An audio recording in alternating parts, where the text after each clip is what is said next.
You've reached Hotel Pacifico, your 5-star destination for BC politicos. Press 4 for room service. Press the star key for your hosts Mike McDonald and Kate Hammer. Welcome back, guests. Good to see you, Mike and Geoff. Good to see you too, Kate. Kate, I'm exhausted. I've been working double time this week. Did you stay up Double last time. night? Did you stay up last night? Well, no, I'm doing an extra show each week, Kate. Oh, that so part. I'm We'll get to working that. so hard. The special TV So screen. I'm exhausted. I listened in, and you and Richard were fantastic. I had so much fun, and I'm really Do you glad. like our matching hats? Oh, you didn't. If you didn't watch it No, on I YouTube, don't you watch on wouldn't have seen our YouTube. matching I hats. don't watch on You YouTube. should. Okay, let's save it. We're going to come back It's to an this. enhanced. It's an enhanced experience. Yes. Okay. Maybe I'll try it on YouTube next time. Okay. So later in the strategy suite, we'll talk more about that. We'll talk about the federal race. We'll check in on the premiers and how David Eby is doing compared to his peers. And I guess we'll continue to eulogize the carbon tax. It is officially dead today. Does anyone feel lighter? Are we feeling that change? Gas Yeah. is 159.9 somewhere in the Lower Mainland. I Oh, was told. okay. Okay. We'll come back to this. My Okay. God. This is great. Yeah. Okay. But first, it is our pleasure to welcome Matt Stickney. Matt is a Surrey boy through and through who found his way to a high-level position in the Prime Minister's office with many senior assignments along the way. He left the PMO last month after serving as senior advisor to the Prime Minister. He served as Deputy National Campaign Director and Director for Tour and Field for the National Campaign. In other words, he knows more about individual ridings in Canada than most people alive, and Mike McDonald is very excited to get deeper into that with him. He also served as Chief of Staff to Minister Carla Caltro and at the provincial level as Chief of Staff to Minister Peter Fassbender. He's paid his dues, and has returned to his home base in White Rock. Welcome to Hotel Pacifico, Matt. Thank you for having me. Very excited to be here. So little known thing, Matt, we actually have a package at Hotel Pacifico. It's a sort of East Coast detox package where we put you in a hotel on Pender and you wear a beanie and some Blundstones and we feed you White Spot just to kind of get you out of that Laurentian elite vibe, just to kind of detox you of it. How are you doing? I'm doing okay. I'm happy to report that last week was my 40th birthday, and my two sons took me to Boston Pizza to celebrate. So I'm feeling very proud of my Western Canadian roots this week. That's fantastic. You don't look a day over 50. Thanks, Mike. But Matt, wasn't it true that you dealt with Ottawa at arm's length physically? I mean, you've been able to work remotely, so that's a huge advantage for someone from BC to avoid the snow, the deep cold, the travel. That's right. But the trips were frequent, Geoff. And I will say that I tried to avoid them as best I could in December and January, but occasionally the Prime Minister would beckon me back. But yeah, we moved out. My wife got pregnant with our second kid during COVID when everyone was supposed to have a bubble. And our bubble in Ottawa was just us. So when that happened, we thought, if everyone's working from home, we'll try this from the West Coast. And 4 years later, 5 years total working for the Prime Minister and 4 of them from British Columbia. I was a pretty lucky guy, for sure. Well, Can I just ask, Yeah, just one quick follow-up. Did you see yourself as BC's voice in Ottawa or Ottawa's voice in BC? What's the balance there? To a certain extent, and probably I thought a bit broader than that, probably for Western Canada. I was the most senior Western Canadian in the office. But I also, as someone who is from Surrey, raised in Surrey, went to public schools, you name it, I also saw myself as kind of the suburban guy in the office, trying to bring a little bit of what real people are concerned about and are handling and dealing with, and having a young family and buying an overpriced house and all that kind of stuff. So definitely the Western perspective, but I also tried to bring a little bit of that, what's really going on there with young families? What are they struggling with? How the hell do I pay my mortgage? How am I going to do that now that I don't have a job is a great question we'll discuss later. But those were kind of the main things that I brought. And coming in from the outside, especially when a government is struggling in the polls, as we did for the better part of 18 months there, I tried to bring that perspective, kind of what's going on, how do we shift it, are we focused on the right things?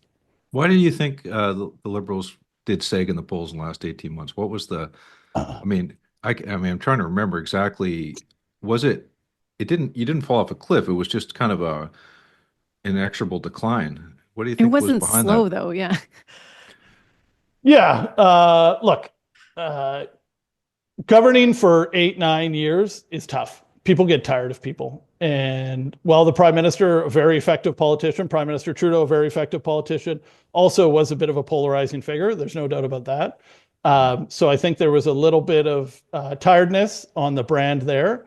I also think the government, we handled some real shit.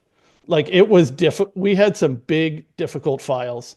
COVID was extremely difficult on the government and on the Canadian people. They saw a lot of us. They saw the Prime Minister every day. We had to do big things to kind of keep the country on track. And coming out of that, when people wanted, life to get to a little bit back to normal, I think, things were difficult for Canadians, and also we've been in power for a long time. So I don't know that I, point one at one thing, but I think, governments that enter their third term and heading for a fourth term, as the Liberal Party's trying to do now, they struggle in this day and age. Information's coming at you all the time. So, but and then from COVID, we had some really difficult issues in the last year. The Israel-Gaza conflict was one of the most difficult issues we dealt with in 20 years in politics. I've never seen anything like it from a domestic and an international perspective. Within caucus, elsewhere, within communities, key support groups, you name it. So I think it's, a government that's around for 9 years ends up carrying a lot of baggage, and it wasn't a normal 9 years. Like we've been through a lot. So I think that's part of it. Let me just follow up on the mechanics of it all, because I mean, you're raising some issues that are huge issues, right? Like COVID, Gaza, and millions of others, right? And the PMO is not that big. Like there's not that many people working in the PMO, right? Like it's about 100 staff total, but you're looking right. at probably half of those are support staff, correspondence. Yeah. So you're in kind of a rarefied air as a political staffer in the PMO, where you've got this enormous public service apparatus directed up to you. Everyone wants to know what the PMO is thinking. You've got to provide direction back to cabinet and to the government, but there's only so much you can do every day. Like, how do you manage that? How do you marshal the resources to keep things moving at the same time, not going down the rabbit hole every time? It's a great question. And I think when you have focused priorities, it's easier. Our government tried to do a lot of things, right? I think that in hindsight, if I look back on it personally, we tried to do a lot of things for a lot of people. I can tell you during COVID, when shit really hit the fan and we had to figure out what needed to be done for the country, I was fresh out of working as chief of staff to the procurement minister. So immediately, one of our biggest issues when COVID hit was PPE, personal protective equipment for hospital workers, for Canadians broadly. And I kind of got assigned that they handed me the ball and they said, Stickney, figure this out. And we, just as you said, we harnessed the entire power of the public service. We had a call every morning at 9 a.m., every morning at 6 p.m. for 4 months with senior deputy ministers getting updates on PPE and where it was in the country. It would start in the morning, and where was the package by the evening? Because we were that worried that healthcare workers wouldn't have what they need. And we reoriented everything. You had people that had no experience in this world. We brought in people from the military to handle this. So like during that moment, quite frankly, we were able to deliver for Canadians, but we reoriented everything to do it. Now, when you get back to your point, into kind of more normal times, how do you focus on what needs to be done? And how do you kind of, PCO itself, which is the Privy Council office, which is the main bureaucratic arm of the Prime Minister's office, is also very small, right? So how do you get them working on the right things? Because they're the ones who can tug and pull at the public service across Ottawa. And for those people that haven't been to Ottawa, you have department offices that are scattered all over the Ottawa metropolitan area. It's very dispersed. The taxi chits fly wild to get to meetings all over town. And so the ability to kind of get people focused and harnessed on the right things is a huge challenge. And I think sometimes we did it well, and other times, you look back on it, maybe we could have done it a bit better, but work was always interesting. Let's put it that way. Can you name the thing? Like if you, I'm interested because after sort of the kind of transition out of that laser focus out of COVID was sort of a weird, slow thing that, took years. And when are we out of it really was, I think, an active question. But do you look back and see a moment where it's like, here's where we should have like pivoted the gaze of the laser. Here's the thing we should have moved to next. Yeah, the number one issue, and I think it's still the number one issue in British Columbia, and it's adjacent to tariffs, is affordability, right? There's no two ways about that. And there was a lot of global factors that played into that and into inflation and you name it and how things were handled during COVID. And could the government have been more focused on it? Could they have solved it? Potentially. But I think it also comes with the territory. Like I said, we dealt with some big issues, some big problems that, quite frankly, were out of our control. The Gaza-Israel issue, we were getting calls from the beginning to have call for a ceasefire. The government of Canada calling for a ceasefire wasn't going to end the war, right? So it's one of these kind of really, and even President Biden, who is the most influential person outside of Israel on foreign policy, couldn't stop them. The government of Canada, also didn't have that ability. But that issue within caucus, I will say, was one of the most challenging things I've ever dealt with politically, because the feelings were so personal. They were so charged. And, it was just super challenging. So the other thing that had changed, I think, over the course of that sort of post whatever it is, post-COVID, is the PMO looked really different. And as you were saying, you're sort of a PMO staffer now who has a foot in British Columbia. And actually, there were a bunch of you. I'm going to say a couple in BC, a bunch in Toronto. Like a job that before COVID, you could only do from Ottawa. Really, suddenly became something that had this more kind of dispersed geographical footprint. I'm curious if you think that was from your own experience, how doable was that? And is that something that could be maintained going forward to help the PMO become less stuck in the Laurentian elite bubble? It's a good question. I think what led to some success for me is that I had the relationships. When you're not in the office in Ottawa and when you're not down the hall when a crisis hits or a caucus member or a cabinet minister has a problem, you miss it, right? Even if like there were times when I had files, but something happened in real time right after cabinet. I wasn't in Ottawa. Prime Minister had to meet with a minister. And, the Prime Minister isn't thinking, oh, I should call Stickney. Like, where's he? Like, he's thinking, I want to handle this problem immediately. So not being there physically, I would say, is a challenge. And it's an even bigger challenge if you aren't personally embedded with kind of the core senior staff. I'd worked with these people for, 7 years in some cases. In politics, the relationships become very personal.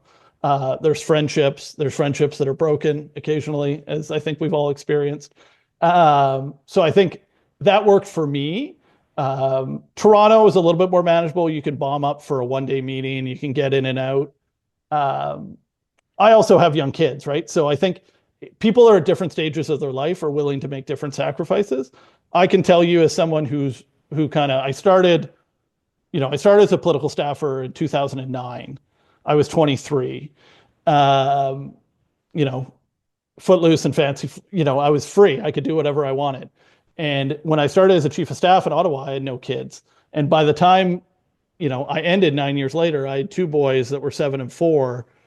My desire to travel and my willingness to sacrifice for your family, like the calculus shifts. So the short answer is, can it be done? Yes. But the really senior decisions and being available in real time happens in Ottawa, and there's no two ways about it. And my most fascinating days, there's no question, were when I was there, right? And there was an occasional morning when the Freeland letter came out. I woke up in White Rock. I had 37 text messages. I woke up at about 6:45 a.m. So that's 9:45 Eastern. And I read them. I turned to my wife and I said, I'm going to the airport. Like, I gotta go. Like, you have to be there. I thought you were going to say you went back to bed. No, well, I mean that might and scene. no, but I think it was one of those things where it was a dynamic moment. Not only did I want to be there to support the team broadly, support the prime minister, but you're kind of like, okay, This like is it. it was a week before Christmas. My kid's Christmas concert was on Wednesday at noon. So I figured out if I went, could I make it back for my kid's grade 1 Christmas concert, right? Like these are the calculus that you're making. And I drove to the airport without a flight and figured it out. And, so anyways, the short answer is, can it be done? Yes. Is it hard? Absolutely. And do you miss out on some of those moments, both personally, professionally, but also contributing to the team? The answer is clearly yes. Can we reframe this question a little differently too, though, in the sense of like maybe advice to whoever's prime minister next, whether they should look at shaping a PMO that can accommodate this? And I'm thinking from the standpoint of, and you raised it, right? So you're going to get different people if older people, frankly, more senior potentially, if you allow some of that, because they can keep a family somewhere and balance their lives a bit more easily. And then the other piece is just that the geography piece, right? Like the having people who have real connections in other parts of the country, way more viable again. Is there some upside to that people should consider, or is this going to be a time-stamped post-COVID thing? Yeah, for sure. Look, I and maybe I poo-pooed it a little bit too much. Can it be done? Yes. And do you get value? Like, you want the best people serving the country and serving the prime minister that you can. There's no question about that. And you want to recruit people. You need people from all regions of the country, both in cabinet and as staff. And Prime Minister Carney has brought in some seasoned people. I just heard this week that Scott Bryson has joined the plane. So Scott's been around politics a long time. And so I think it can be done. I would say there's limits on how it works and how frequently you need to go to, right? And there's a cost with that, both personally and to the taxpayer's purse. Well, I think you said it. The relationship capital you have to draw on when you're not there is really important, right? It'd be really hard to do that, not be around, without having a relationship capital you've built up over the years.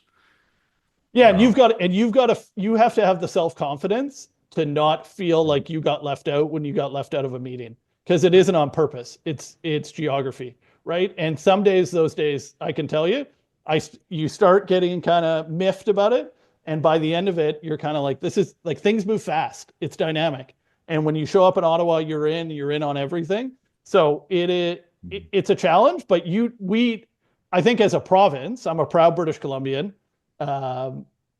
We need senior British Columbians in the government, right? And the Liberal Party is going to win a bunch of seats in this election, and we have in the last handful of them.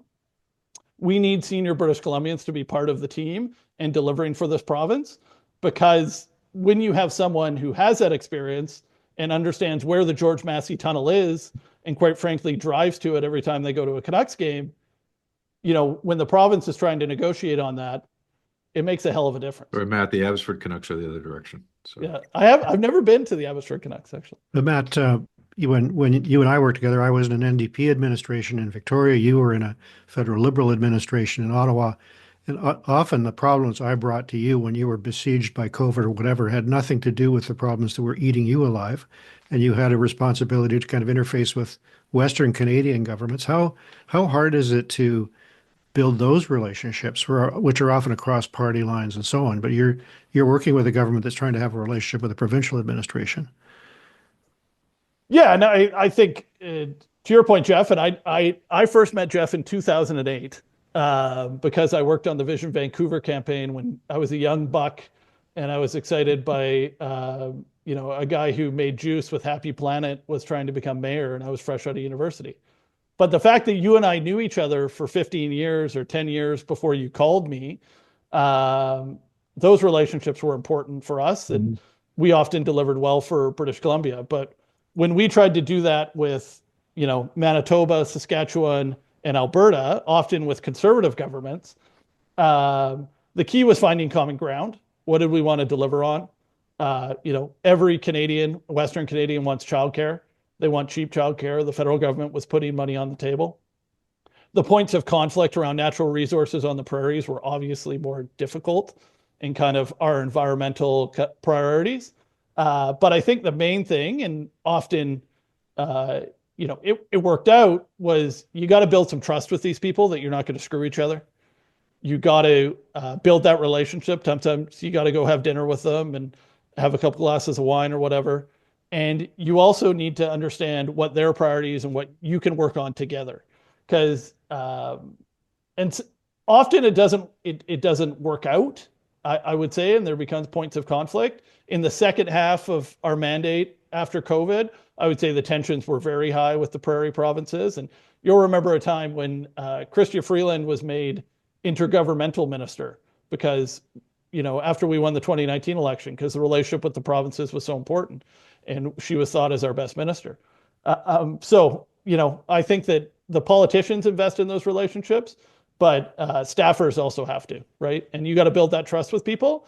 And sometimes I will say that working with Geoff was usually quite direct.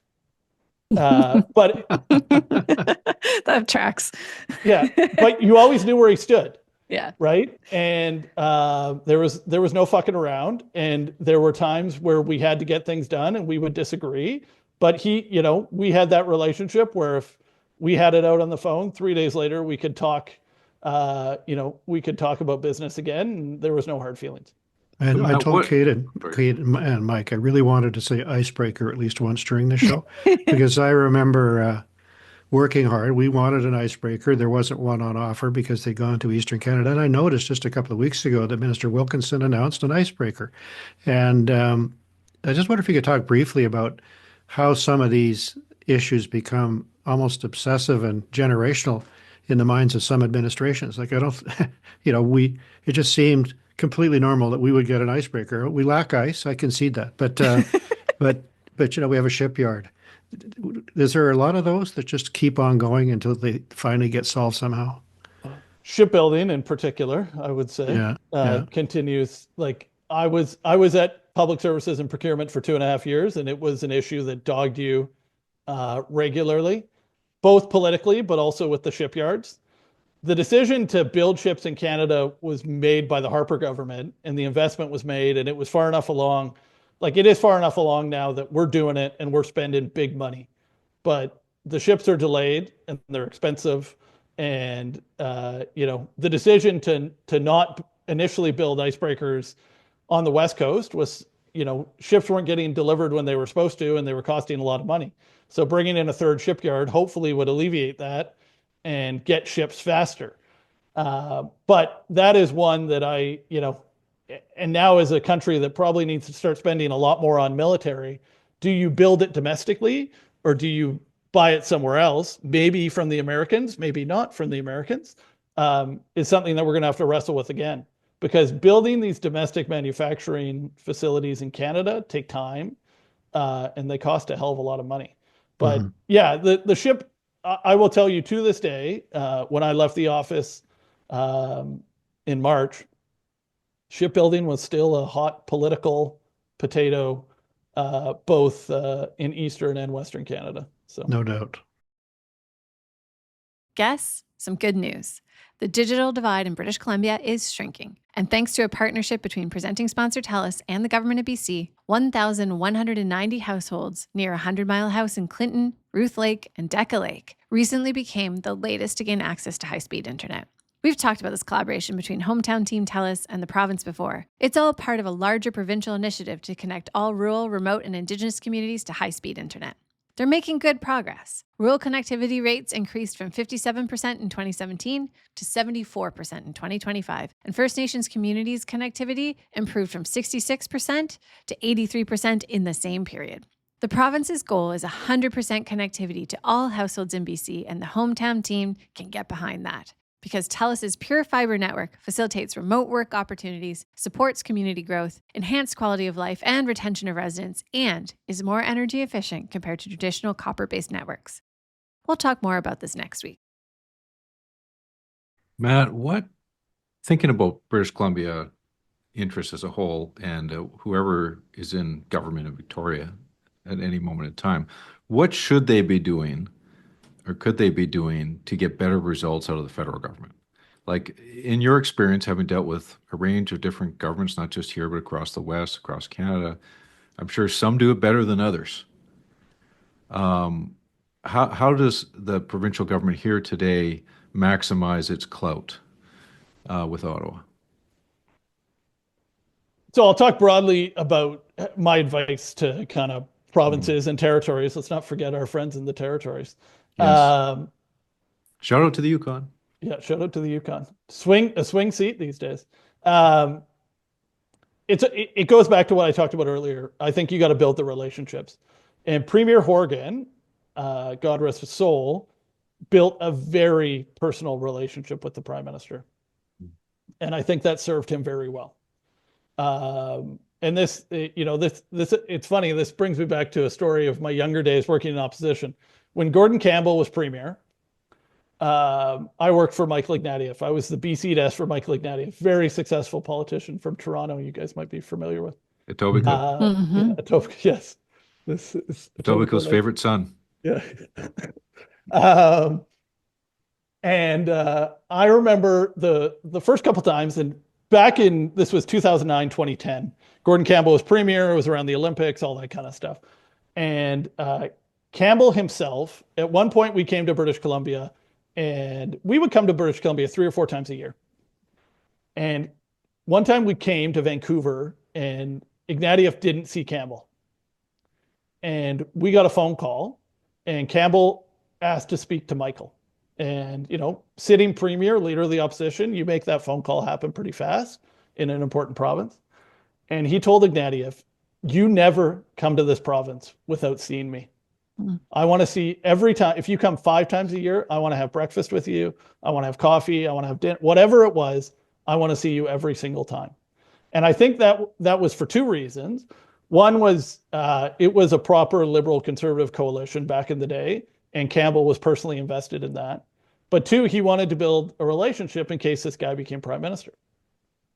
And so Ignatieff pulled me aside. And it's funny, I've worked for 7 or 8 politicians. You have different relationships with each one.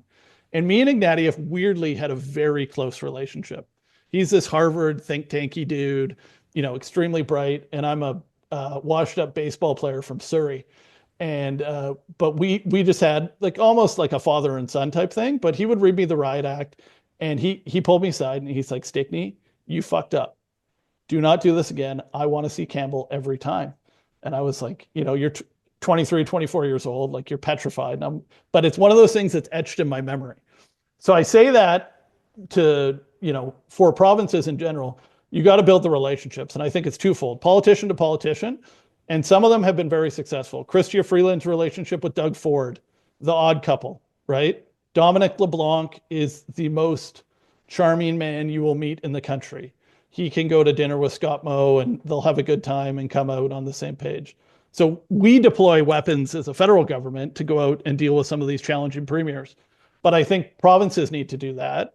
And that will lead to success, because when you need something, you can leverage the staff, but you can also call that politician and get it done. So is it just about trips to Ottawa? Is it just about, doing that? No. But I think building some of that personal stuff really can make a big difference. And I know the province of Victoria is trying to do that and has done that successfully to some cases. But Horgan was a bit of a special cat, right? And I think he had, talking with Prime Minister Trudeau, they had a real, genuine connection. And I think that served our province well. That's what I've observed as well, for sure. Well, you may be aware there's a federal election taking place. I've heard. What do you make of the Carney mania? So a couple thoughts. I mean, I think Carney's performing well, is my first thought. And he's a totally different campaigner than Trudeau was, obviously. Very different people, very different personalities. But in Canada, and we've seen this largely with our politics over time, we get we get so much information from the States, and I don't think it's just on tariffs. I think every time the Trump administration deports someone they shouldn't to El Salvador, or takes an international student off the street in Boston and takes them away, I think that feeds into Canadians' mindsets. And that's why this election has really been focused down to two parties, right? And it's kind of ironic for Jagmeet Singh and the NDP, who kept, in a minority parliament, kept the Liberals alive for 3.5 years, to now be stuck in this position where they can't break through at all.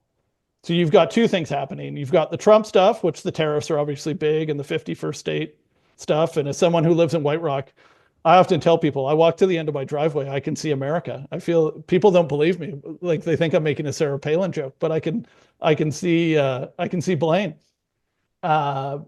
It's on the lips of everybody at the baseball field, and you name it. And some guy made a joke on the weekend. We were 7-year-old baseball. They asked why there was no Yankees in the 7-year-old league this year. And somebody else jumped in, and they're like, well, we're not going to have that team. No one's going to wear that jersey this year. That's too saucy. Yeah. Right. So so I say that I think the American stuff cannot be underestimated, but to Carney's credit and to his team's credit, the moment is calling for something different, right? And he is something very different than Trudeau. He's very serious. He's very clinical. And he's not warm and fuzzy, but that is fine, right? And I think Canadians are okay with it. But there's also 26 days to go. And as someone who has been at the kind of the nexus of the last two federal campaigns, we're nowhere near the end of this thing. He's in a good spot. And it doesn't feel like Trump's going to take his foot off the gas pedal. And like I mentioned earlier, it's not just the tariffs. It's not just 51st state. They're doing wild stuff down there all the time, and that's penetrating into the Canadian public. So I think that it'll be a wild ride, but there's a scenario that it could go very, very well, and you could have a majority for Mr. Carney, or I could see this thing going down to the wire, which I think is what you have to prepare for. So can we just talk about one more minute about Mark Carney? And I think, the note he's hitting, that is the serious, kind of really smart, meet the moment type character. Is there a danger, though, that over the course of the campaign, that will be too one note, or that there's a moment where he comes across as too condescending, too intellectual, too is he pretty safe in that window, or is that a real hazard for him? It's a great question. And I, as a politician, relatively untested, right? Like, he's new, obviously super capable and done a lot of media and all that kind of stuff. But this moment is different. And there's risk with that, but there's also reward, which is what we're seeing, right? Canadians are responding well to it.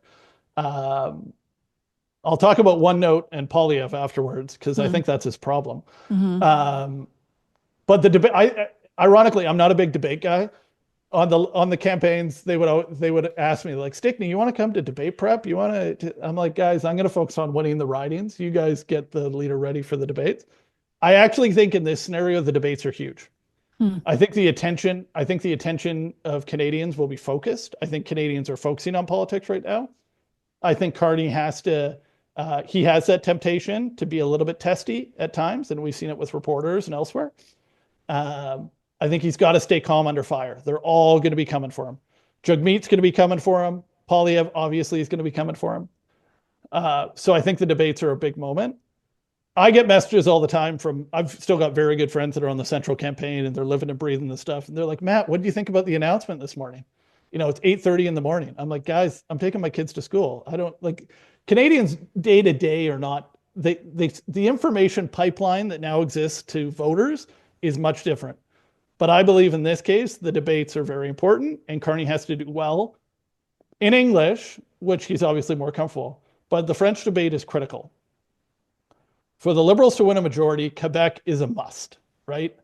And you look historically at when they've won, it has been through, good performance in Atlantic Canada, Quebec, and Ontario, obviously important. And recently, I think Prime Minister Trudeau added British Columbia to that with double-digit seats.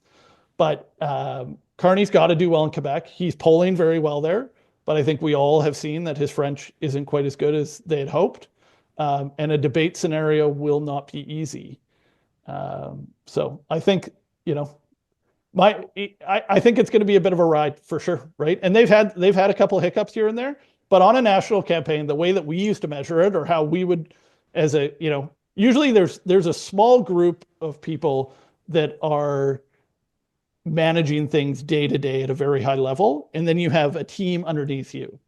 The small kind of core group that we had in 2019 and 2021 at the headquarters, and the plane's a whole nother thing. How you manage the plane and how you manage headquarters are much different. And people always say you can't let the plane run the campaign, which I firmly believe. And we didn't have that issue. I'll be clear about that. Katie Telford was always on the plane. She ran the plane, but we ran headquarters. You want to win every day. So how do you win each day? And so far, the Liberals have won more days than they've lost. And that is how do you add that all up to 35 days? So what's your quick point, or what's your point? I don't have to be quick. What's your point on Poilievre then? Well, he was obviously meeting the moment for Canadians for a long time, right? With their anger, with the affordability stuff, and I live it too as a parent with 2 kids, and prices at the grocery store, and you name it. Like I got that, and I would often bring that. I remember one time we had a cabinet meeting, and at the end they kind of offered senior folks to speak, and my point there was in front of all of cabinet was like the affordability crisis is crushing Canadians. And Poilievre hit that note and he nailed it, right? And Canadians felt that, and they felt like he was talking to them. And affordability is still a big issue. And there was a poll this week that said it's the #1 issue in BC, whereas tariffs are the #1 issue everywhere else in the country. He's struggling to pivot, right? He's struggling to get into what is the real issue facing Canadians. And as I've watched the Conservative campaigns over the last several elections, they are super organized. They have a calendar of events that goes out for the entire campaign on what their policy announcements are going to be, where they're going to be. They have venues scouted out well in advance. So when you have something that is that concrete on a campaign, it is hard to pivot.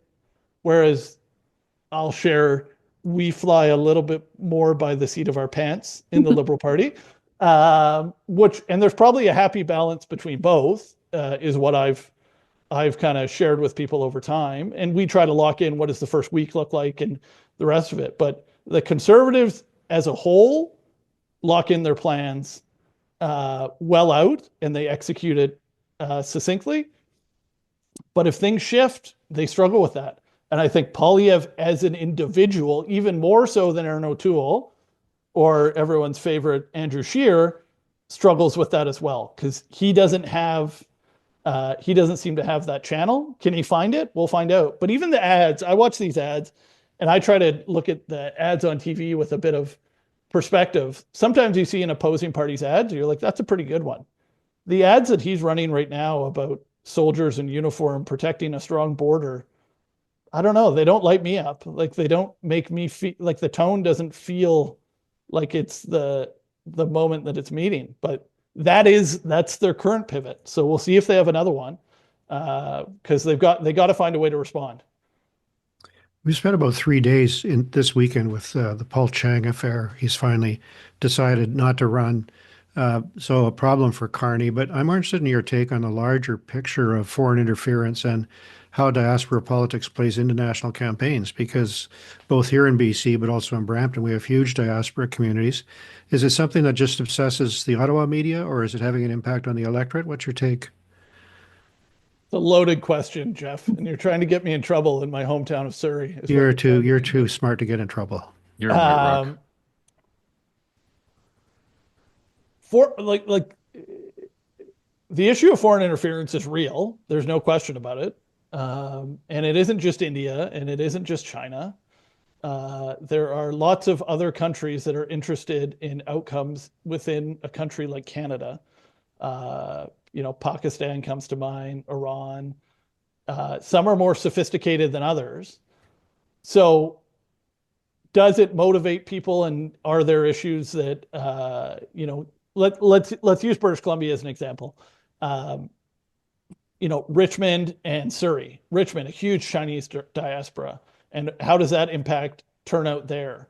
And the community organizations that are involved, if you find a community organization in Richmond that is usually privately funded, okay, by someone who has a lot of money, they are often business people both in Canada and China, right? They're successful in both countries. And if you are successful in China as a business person, you are probably somewhat linked and have a good relationship with the government, because that's the nature of the game, right? Mm-hmm. So now you have a community organization in Richmond, BC that does good community work. Like, let's not villainize it. And so those things exist clearly in Canada. Now, is that foreign interference? And is that, like, I guess the challenge I always have, it feels a bit amorphous to me, right? It's like, what is the line between something that is truly corrupt and evil, and what is something that happens when you have a connection between two countries and communities?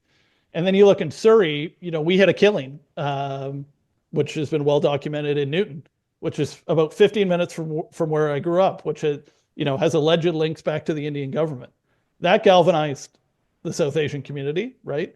But it galvanized it in two ways. And you see, particularly in Ontario, there are more Hindu voters in Ontario than there are Sikh voters, which I always found surprising as a British Columbian. Because someone who grew up, my high school was 55 to 60% South Asian. I was the one white guy on the basketball team, if you can believe it. But historically, Sikh voters have voted progressive, liberal, NDP, you name it, and Hindu voters have supported the Conservative Party. So are there links and are there ties in there that happen? Yeah, I think there is, but the difference between something that is truly, evil foreign government getting involved, or people that have links to two countries that are involved in their communities, it's murky, right? And I don't think anybody has the right answer. And I think the national security infrastructure in Canada struggles with that. Mm-hmm. Because you got a bunch of CSIS agents who are from Ontario or Quebec. What do they know about how Surrey operates and what is trouble and what is not? So that's my roundabout way of answering. Well, just before we leave here, I just want to talk about the geopolitics of BC, and you being Surrey boy through and through. You've seen in your political lifetime a change in Surrey where Liberals never used to win in Surrey. And it was tended to be a conservative NDP battleground. And now the Liberals have owned it in the last 3 elections. They won a majority of seats there. You can add Delta into the mix there too. Surrey has become a more important place for national parties to compete, at least for the Liberals, obviously. So what's behind that? Why do you think Surrey moved and changed stripes? And what do you see, in terms of the future for Surrey's clout in, federal politics? Yeah, and maybe I'll touch on the provincial stuff too, because Yeah, you looked at what happened in the provincial election in Surrey, and I think it surprised a lot of people. Surrey's a powerhouse, right? And there's an argument that Surrey and Langley, to a certain extent, I would say, are kind of the future of Metro Vancouver, because they're the places where you can build, you can get things done, you can, the population's growing. It's a young. Younger population. The people that live here, like you go door knocking in Guildford or even in my neighborhood, it's VPD officers, it's Vancouver Fire Department firefighters, right? This is where they live. It's nurses, it's teachers in Vancouver, right? Like this is kind of, so the demographics have changed of Surrey to a certain extent, and people think there are pockets of Surrey that are, more one ethnic community than others, but it is extremely diverse, right? It is everything under the sun, which I think is why, electorally, demographically, and it's very middle class, quite frankly, why the federal Liberals have done quite well. Now, in this election, I expect that, obviously things can change. I think the Liberals will do well in Surrey. I see the incumbents doing well, and they're strong representatives. But I think also, and where I think people ran into trouble in the provincial election, is the level of services that are provided to Surrey compared to Vancouver, North Van, elsewhere, they're subpar, right? And I think the province paid for that. And I think particularly in healthcare and education. And they're building a new hospital in Cloverdale, and it'll eventually get there, and you name it. But I grew up, this is just an anecdote, I grew up going to school in portables 30 years ago in Surrey. My kids will grow up going to school in portables. That doesn't happen in Vancouver. And yes, they built a bunch of schools in the 1950s. I think Geoff had promised to eliminate the portables. No, but Mike, did that not happen yet? This is one thing that actually gets me really fired up, and I think it's bullshit, is that the level of services that are provided to the citizens of Surrey and Langley and White Rock to a certain extent are not equivalent to what is provided to other parts of Metro Vancouver. And voters are tired of it. And yeah, they shouldn't have had an education minister in North Surrey that was attached to SOGI, and that impacted the NDP. But people of Surrey, it's a more powerful community electorally, but they also expect to be treated equally. And I think that will continue to be an issue until it's solved. And if you're going to have a community that is willing to absorb, and this goes for Surrey and Langley, absorb the population growth of Metro Vancouver, then the province needs to provide the services for it. And that's all stripes. Like, that was BC Liberals and NDP, but it is an issue that they face. And I know a lot of Liberals last election lent their vote to the NDP. And, they couldn't stomach Rustad. I may have been one of them. But, how that plays out outside of Surrey. Well, it's Surrey. Mainly, right? Yeah, sure. Yeah, well, North Vancouver Seymour is the most interesting riding in the province. Yeah. Mm-hmm. How did North Vancouver Seymour become a BC Liberal 20-point victory to becoming a 20-point victory for the NDP? That's a fascinating one. We could do a whole podcast on that. But I think that there's more to play out in provincial politics over the coming years. What happens to Rustad? What happens to Eby's? What happens to what used to be the BC Liberal Party? All that kind of stuff. So it'll be interesting. How much, just to wrap this up too, are you saying, because I think we're naming provincial politics in this discussion, and I think what you're saying though too is that this could be a factor in the federal election, that broadly there's this sort of like, we're underserved, particularly in Surrey, right? Just this awareness of sort of the lack of investment in infrastructure that would probably lean towards a change vote. Is this a liability for the federal Liberals? So. Yeah, I think it could be an issue. I do think it is particularly acute on healthcare and education, and I think voters can differentiate. I also think Surrey is a border community, which we feel the 51st state stuff, I had a dad joke to me the other day if we were going to start a White Rock militia. So like, people are like, we're a 5-minute drive from the border. So I think that's a fair comment. But Surrey, a fairly slow-moving militia. Yeah, sure, but we would be experienced, Mike. We would be experienced. But yeah, look, I guess it's a pitch for me. Also municipally. Diane Watts was a bit of a powerhouse. I know Brenda Locke. I like Brenda Locke. She's good. She won on the RCMP stuff. I get all that. At some point, it will be time for a new generation of people, people. And I'm not saying this as myself or anything like that, but Surrey's a young community. And they're going to have, it's time for some dynamic leadership at the municipal, federal, and provincial level. Well, thank you for announcing your bid for whatever office you are seeking. Sounds like I'm not. No. Breaking news here at Hotel Pacifico. And I also heard we might do a bonus pod just on North Van Seymour, which I'm up for. So Matt, it was such a pleasure having you here. I think there's so much more we could cover, but. It's going to be great to think of some of what you said too as we continue to watch this federal election. Thanks for joining us. Thanks for having me. Thank you, Matt. Great to see you, Matt. Cheers. Guess another pop quiz from Fortis, BC coming to you today. There's nothing more I like to talk about than science. Now that would be political science, but today I've got some real science, and you're going to have to reach way back to your high school chemistry class for this one. What is the chemical compound CH4 known as? CH4. And if you know that, because I know most of you are like me, probably spending more time in arts classes than science classes, but here's a hint. It means this compound has 1 carbon atom bonded to 4 hydrogen atoms, CH4. And what do you call that?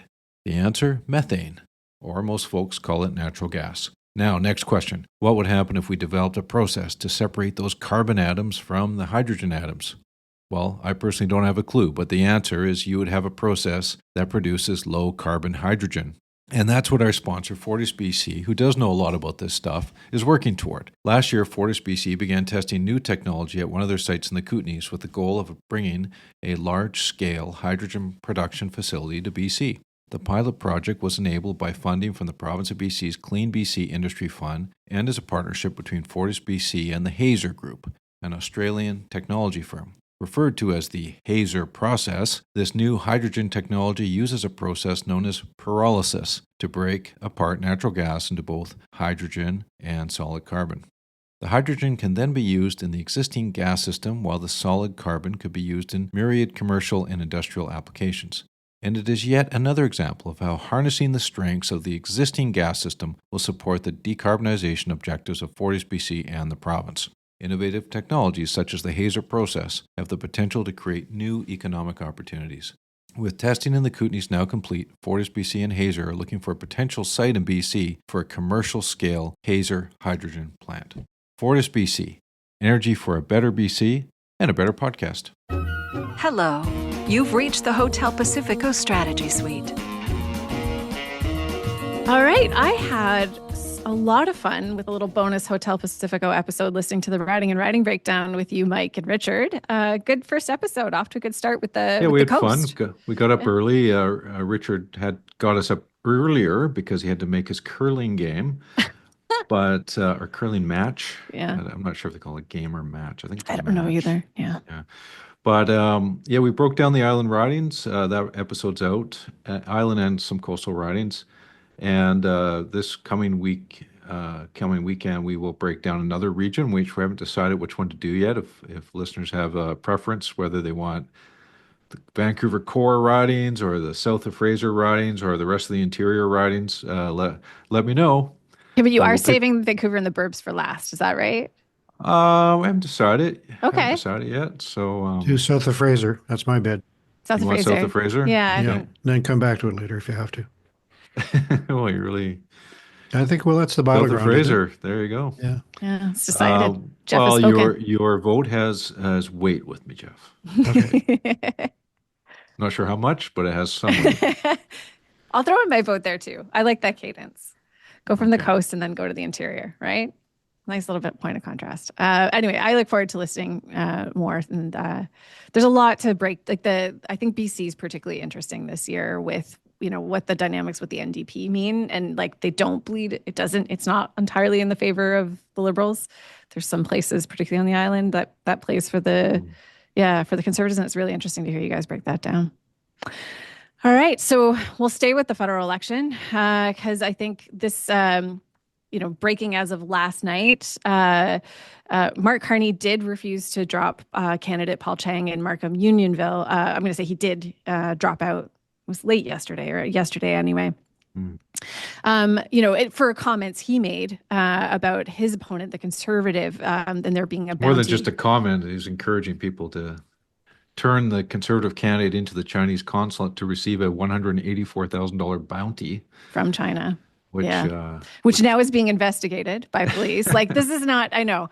Okay, but it's worth talking a little bit. I mean, so can I just, Mark Carney did make the decision not to drop this guy. And how much stood by him. Yeah. How much do you think that has, to do with the riding itself where he's running, which is a swing riding, and the politics of this? Yeah. There's a relatable point here to British Columbia, which is why we just wanted to bring it up. Markham Unionville in the GTA is 67% Chinese. Mm-hmm. It's a very Chinese riding, similar to Richmond, the Richmond Center riding, probably. Yep. So the politics are just different in a riding like that. They're not. There's a whole different conversation going on. Yeah. Now, what's happened in Richmond this week is that the Conservatives announced their candidates in the past week. And it was a bit of a game of musical chairs. And Kenny Chiu, who lost the last election in Steveston, a lot of those allegations of voter interference came out following that election about what happened in Richmond. Now, Kenny Chiu wanted to run again, and he was not put forward by the Conservatives, and neither was the other former MP from Vancouver South, Wei Young, who was attacking Kenny Chiu for speaking out on the interference issue so much. Both of them got ghosted by the Conservatives, and they moved one of their nomination candidates who was in the other Richmond riding, Zach Siegel, moved him to Steveston.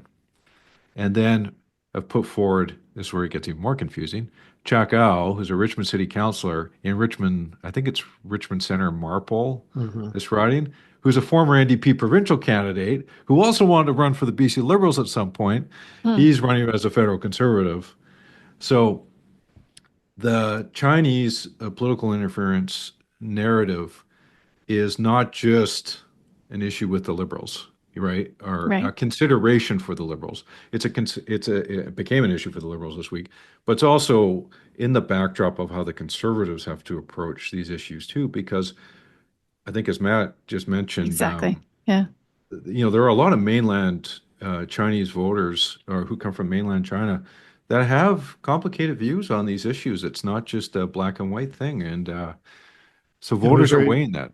Very few of them have urged people to do a citizen's arrest on some of their opponents No, and collect a bounty. Beyond the What pale. struck me about that was that Carney stood behind Chang while saying what he did was despicable. Yeah. I'm not quoting him, I'm paraphrasing him. It was awful, a huge lapse of judgment. He's apologized to me and a number of other people, and I'm standing four square behind him. Like, if you have to say that much bad about the guy you're going to back up and keep, I think it's time for second thought. And of course, the RCMP basically took the issue in hand by saying they were going to investigate him, and that was it for him.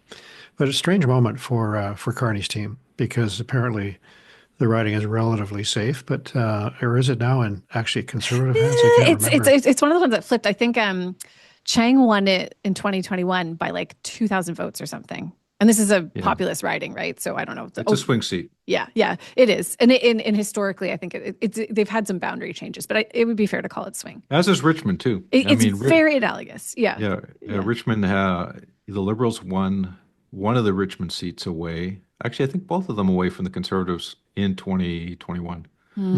And so, it'll be interesting to watch. And I need to learn more about it, about what's happening, not just in the Chinese community, but also South Asian community, because those diaspora communities that you brought up in the last segment, Geoff, are fascinating, because it's not apparent to the naked eye what Well, I think there's a danger in some of the discussion here for people to take very kind of judgmental approaches to members of a diaspora community who continue to have allegiances to their home country. It doesn't mean they're foreign agents or hostile to Canada. And so many people who've come from mainland China have a high degree of pride in what China's been able to achieve, but that doesn't mean anything about that you can predict about their views on a whole host of democratic questions. But there's a tendency to draw a line like that sometimes. Yeah. And I think, put a fine point on the Chang comment. It's like, whether you see that as deplorable or not has everything to do with how you view the Chinese government. Right. It is a very different lens. If you are, let's say you're, using Matt's example, like you're a business person who has relationships in both places, right? You're not buying that. And so then what you're seeing is Mark Carney, who's, being shaped in the minds of many voters, tossing out someone over a comment that is a statement of fact, right? That is really sticky. I do think it's a bit surprising in the end. I think that was something they just had to lump and probably jettison him, but RCMP did it for them. Speaking of candidates tossed aside. And then coming back, boomeranging back.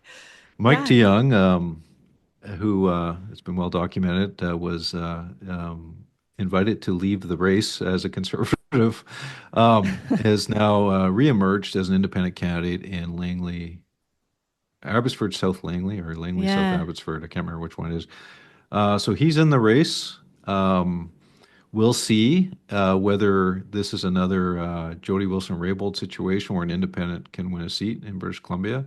His main opposition is 25-year-old candidate who won the nomination, who's pretty low profile in the area. But a Liberal candidate was announced, and actually he used to work for me. Kevin Gillies, who's running as a Liberal, was an employee of mine at the legislature many, many moons ago. I think he worked for me. But Kevin just jumped in the race. Been a reporter over the years. So, interesting cast out there in the Valley. Then we also heard that Andrew Weaver is not running. Not. Can we stay just because I just want to take a minute with Abbotsford, South Langley, because sure. it's a new riding. So, what does that look like in terms of the split and how much is it a conservative lock versus something more? It's not as big as a conservative lock as you would think. Like, based on the results of the last election, it wasn't even 50%. It was like 47% conservative. I think the Liberals actually got about a quarter of the vote there. So, if DeYoung, I have no feel for how Mike's going to do there, but he's going to take some votes off the Conservatives for sure. Now, maybe he's going to take Liberal votes as well, and people see him as the way to defeat the Conservative. So he might get the best of both worlds, but well, the conservative vote out there's got all kinds of history of mavericks and independent runs. I mean, Bruce Bamman quit. There was another Abbotsford, Daryl Pleckus, of course, had all his run-ins John Van Dongen.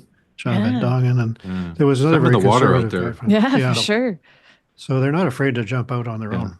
And the People's Party and the Christian Heritage Party have taken a not insignificant piece of the vote in the past there too. Again, at the expense of the Conservatives mainly. So, that'll be a hot one to watch. And getting back to Andrew Weaver. Sorry to distract from the main topic. Despite Richard Zussman and Rob Shaw's warnings that he might be back, he is not. The doctor is not in residence in this election. He will instead. The Liberals are running, and this is kind of interesting. In Esquimalt Saanich Suk, they're running a former Alberta NDP MLA, Stephanie McLean, who served one term, and she's a lawyer and lives in Colwood. So, and to add to this narrative, which I'm about to build, the Liberals also announced a provincial NDP candidate from the 2024 election. Anna Warwick Sears in the Okanagan is running for the federal Liberals up there. And if you add Gregor Robertson, a former NDP MLA, you got a little three-pack there of past NDP candidates running for the federal Liberals, which... three is a trend. Well, and then John Aldag had quit as a Liberal MP to run for the provincial NDP. So we're seeing a lot of this blending of orange and red. And that, that's what parties do when they're building coalitions. They're trying to steal votes off of a rival party where there's a Venn diagram of people that could go either way. And obviously we know that the BC or the Liberals are not running Christy Clark. So, what to make of that? Is that a signal, a leftward trend to take out the NDP vote?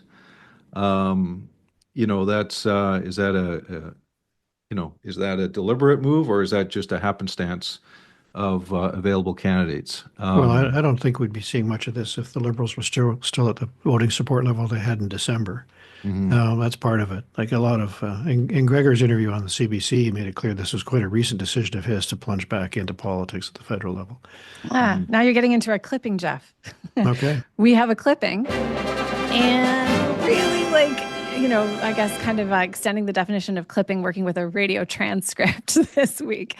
And this is actually from Stephen Quinn's show, Gregor Robertson, responding to, the question, from Stephen Quinn, do you think Canada needs more pipelines? And I can read a small clip from Robertson here, on the pipeline. That's one obviously close to my heart. On climate, generally, the Liberals have done a lot of good work, and there are challenging times before to make sure Canada is strong. And he kind of pivots to Pierre Poilievre. So that's to me, that's the candidate, trying not to say the thing he's not allowed to say. About not supporting pipelines. And I think maybe... I think this is going to be... And he's saying we can't shut it down overnight. It takes time, but he's avoiding saying... It's very different than what he was saying in the past. Yes, exactly. Or I oppose the building of pipelines, which would be something he would have said before. How do you characterize that interview, Geoff? Well, I was glad that Gregor was so direct in his answer because Stephen Quinn said, you're running under a leader who reduced the carbon tax to zero and is saying Canada needs more pipelines. You agree with that, do you? And he just said, in these times I do. So there was no shilly-shallying around. He just said, I acknowledge that this is a surprising position from me. But and I admit, as someone who's worked with Gregor a lot and respects him a lot, I know that climate issues are his alpha and omega in politics. That's what brought him there, what kept him there. So this was a strong statement by him, and he put it in the context of wanting to defeat Polyev and so on. Was there an audible gasp from Hollyhock when that interview was heard? Well, I heard they put out black crepe and a number of other things, but it is an important change, because I think in NDP circles, Social Democratic circles, trending over to, Liberal Party circles, this has been a big issue. It was not a simple issue for Trudeau, and now there's this huge TMX pipeline. And the question of climate change is still an important one, and Gregor talked quite a bit about that. But, really, if you're going to go hard on pipelines, you're not going to be able to manage emissions down. And that argument by what I think Gregor's articulating now is closer to what has been the middle of the road position on climate for some time. We'll have some kind of a tax regime. We'll have a regulatory regime. We'll try to manage it down. We're going to make this happen. Technology will help us through. But certainly in the environmental community more broadly, in BC, they don't agree. They say you just should not. There's a big section that say you should not develop fossil fuels and you should start to shut it in. And I would think some of those views are present in the NDP provincial government. Well, I think it's interesting that Gregor is signaling that kind of pragmatism, because when I look at the lineup of Liberal candidates, I mean, he's probably a likely candidate for cabinet if Carney wins the election.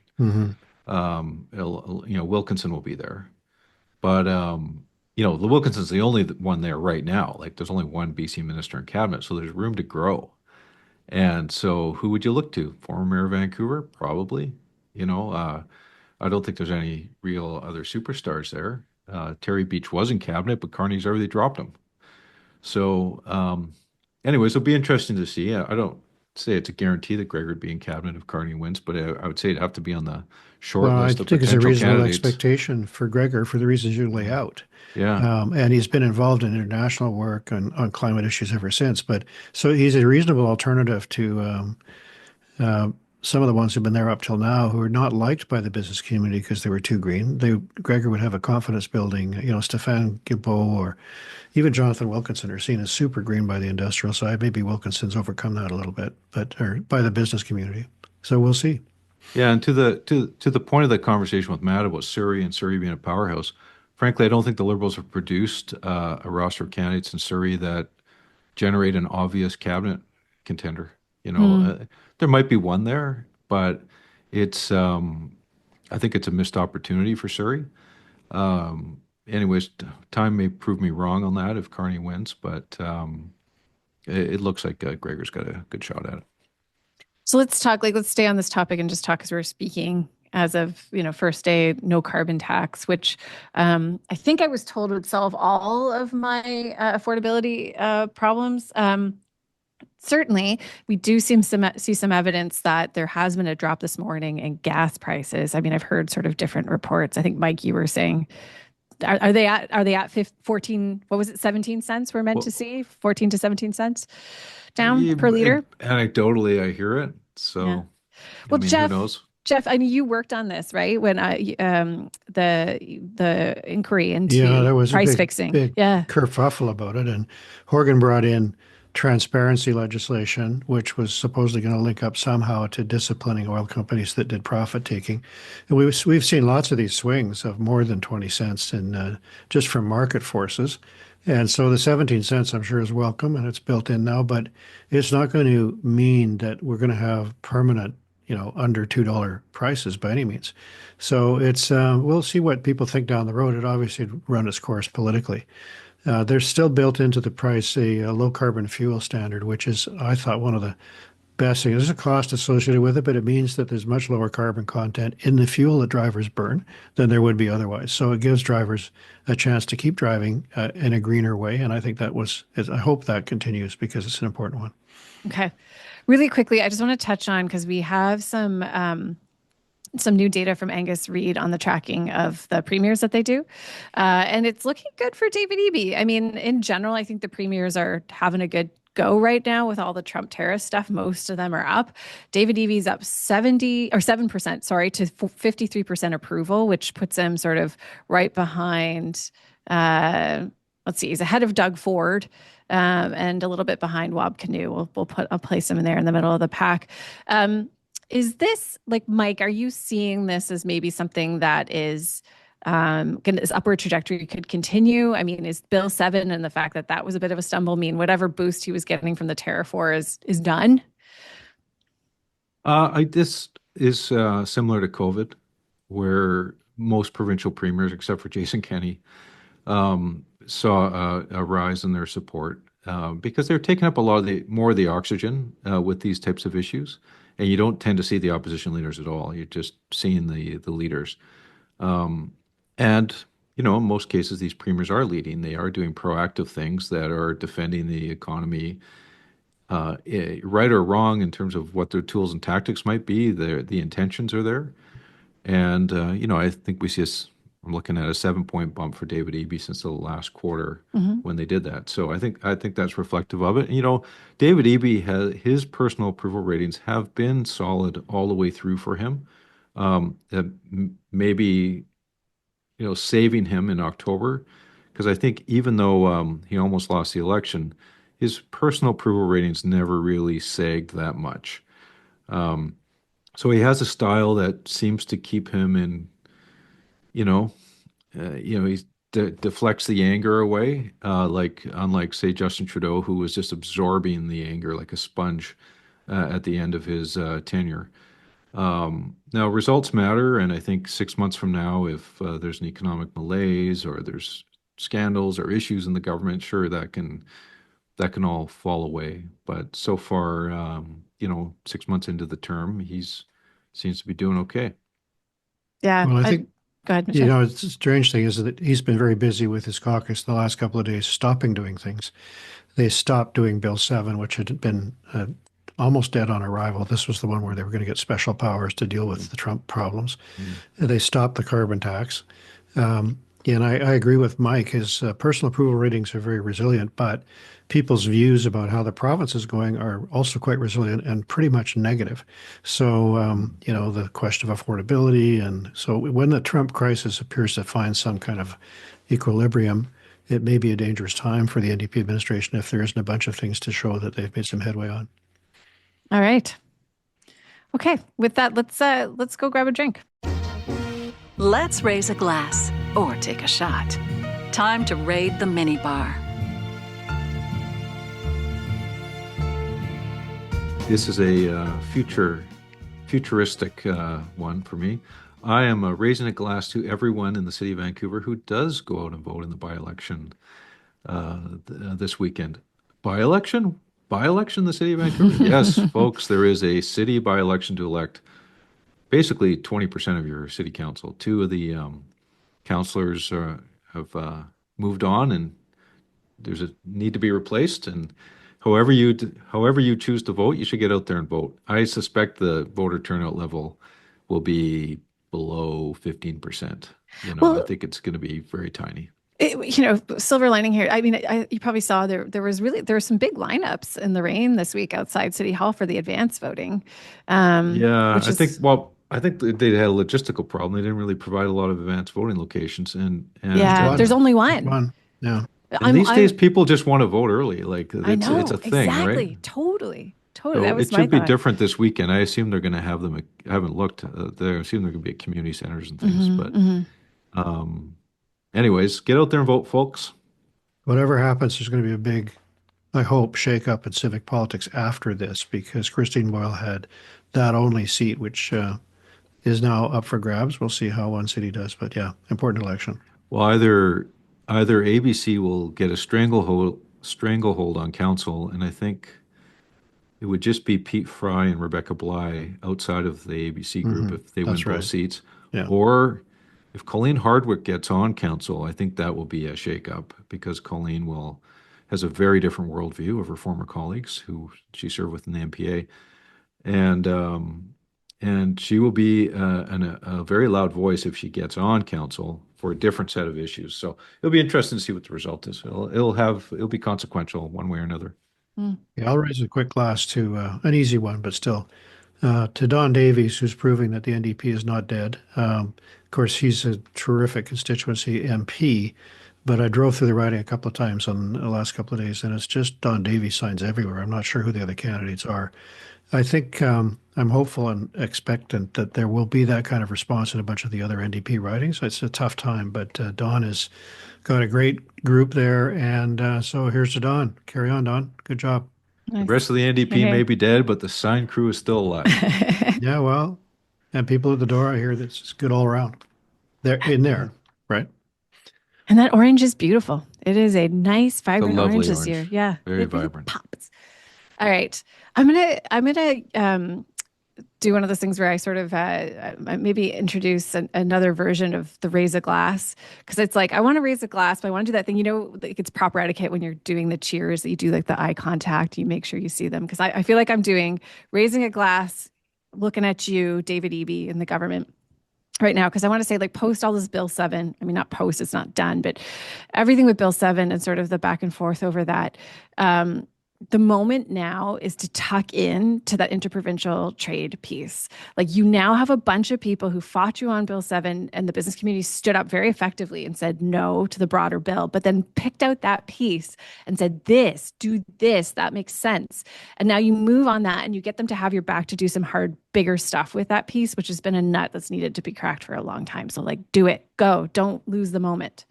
That's my, like, I don't know what to call this one. Like, cheer, like what is it? It's like a eye contact cheers. Sounds like a threat. Oh, I'm much more affable than that, Mike. It's not that bad. All Take right. this or else. Do this now. All right. All right. Thanks both. That was another fun episode. I want to thank our guest, Matt Stickney, for joining us too, our presenting sponsor, TELUS and Forest BC. We'll see you next week, guests, BC. Well, actually, we'll probably see you sooner for Riding by Riding. So we'll see you next time, guests. BC, you can never leave. Check out time at Hotel Pacifico. We hope you enjoyed your stay.